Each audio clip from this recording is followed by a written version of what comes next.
the reward must come in corruption, and his mortal must come in permanent.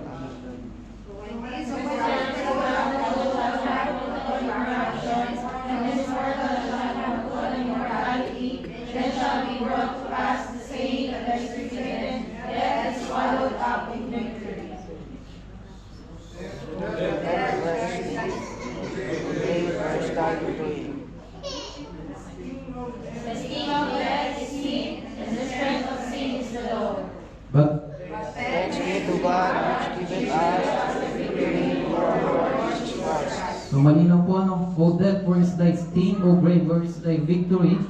But thanks be to God which giveth us the victory through our Lord Jesus Christ. So, may tanong po ano, bakit hindi na lang pinadala ng Diyos Ama yung mga anghel? O kung sino na lang ang pinadala niya? Bakit ang Panginoong Jesus pa? Diba? Bakit hindi na lang niya pinadala si Michael o si Gabriel, ang mga archangel, ano?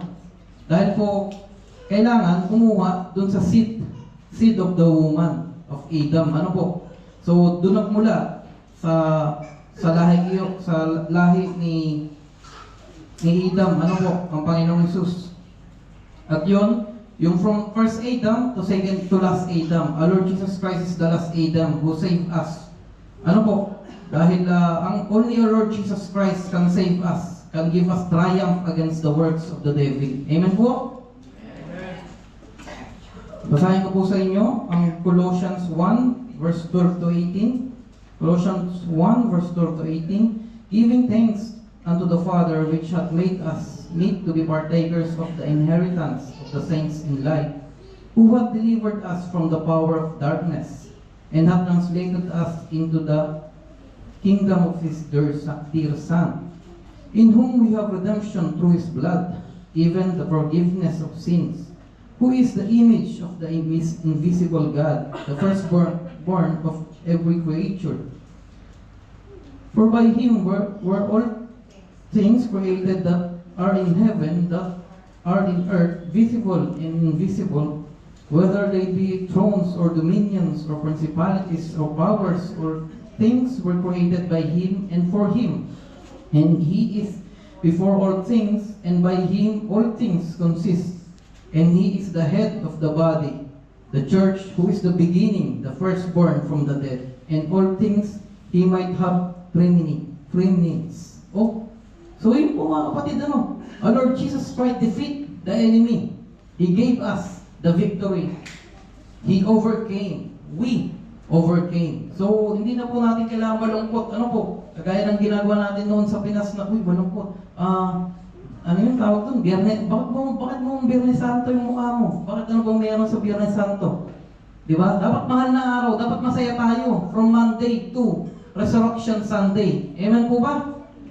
Dahil binigyan tayo ng victory ng ating Panginoong Jesus. Binigyan niya tayo ng salvation. Ano po? Amen po ba? Amen. So, doon na tayo sa pangatlo. The Lord Jesus Christ said, it is finished because of finishing His mission. Ano ba yung mission ng ating Panginoong Jesus?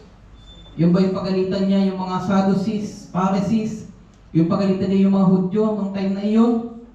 Hindi po ano. Ang mission ng ating Panginoong Jesus, the salvation of mankind. Sige, sabi mo sa katabi mo, our salvation is the mission of the Lord. So, He already saved us, mga kapatid. Diba? Once it is paid, it is already paid. Ano po? No more utang. Yun nga, sabi dito.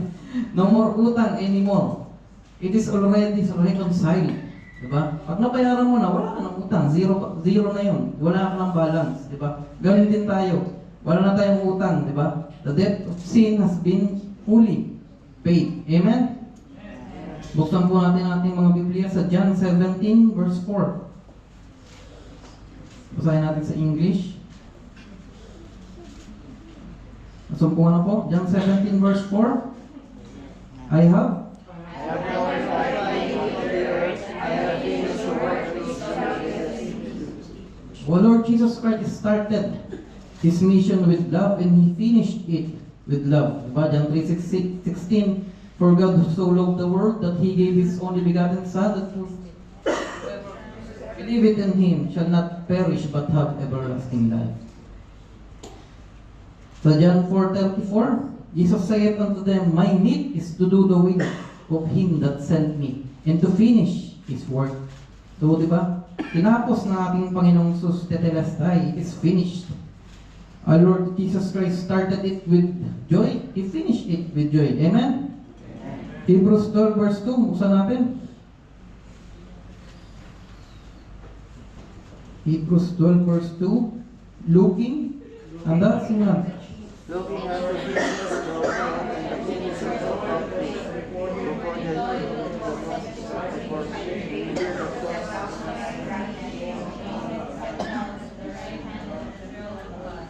So, di ba? Nabanggit po doon who for the joy was set before him endured the cross.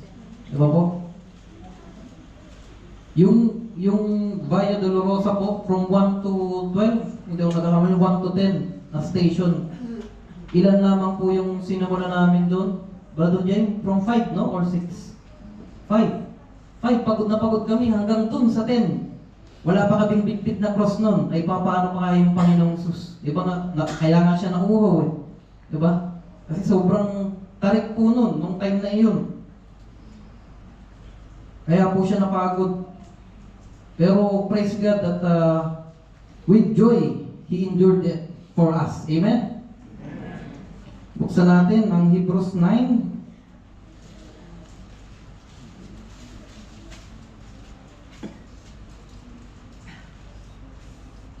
Nakita na po, Hebrews 9, 16 to 28. Salitang pagbasa po ulit mga kapatid. Mga lalaki muna, then mga kapatid na babae. Tapos lahat tayo sa 28. Sige po. 16, 4. for where is the testament, so the necessity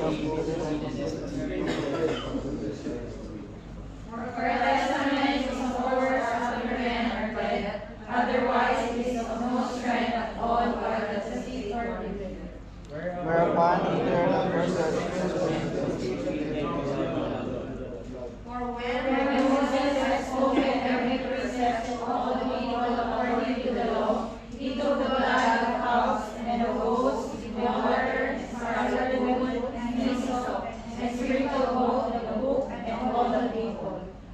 saying, This is the blood of the testament which God has ordained.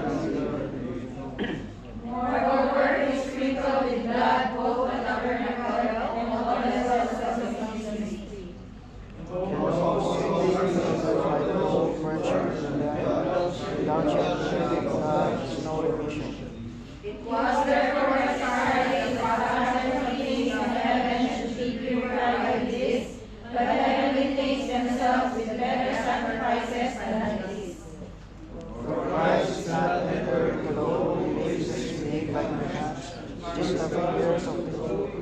But in heaven he said, I'll be in thy presence.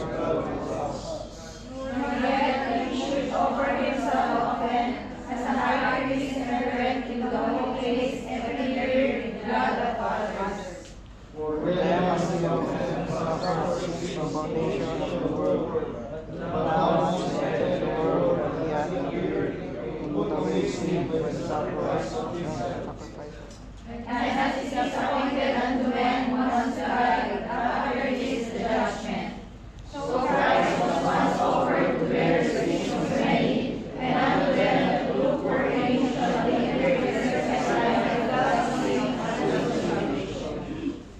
O yun po nabanggit din po doon yung, and almost all these things are by the law purged with blood, and without shedding of the blood, there is no remission of sin. So, di ba? Kung hindi nag-shed yung blood ng ating Panginoong Sus, walang kabayaran ng kasalanan ng bawat isa sa atin. Amen po? Only one sacrifice. Isang sacrifice lamang po. It is the most precious blood of the Lamb, which is our Lord Jesus Christ, who lived this world without sin, so no need to sacrifice ourselves. Hindi na natin kailangan magpapako sa krus, di ba po? Amen? And when our Lord Jesus Christ said, it is finished, He knows everything in His mission has been completed. Di ba po? Lahat ng propesiya na naitala sa Kanya sa kasulatan, luma man at bagong tipan, ay lahat ay naganap. Lahat ay tinapos niya. Halas, Sabi nga sa Arabic, ano, kalas. Diba po? Signifying the completion of His mission, the fulfillment of prophecy, the total payment of the debt of the sin. Diba? Yung lahat ng utang, diba? Kung magkano man yan, milyon man yan, lahat yan binayaran ng ating Panginoong Sus. Amen po?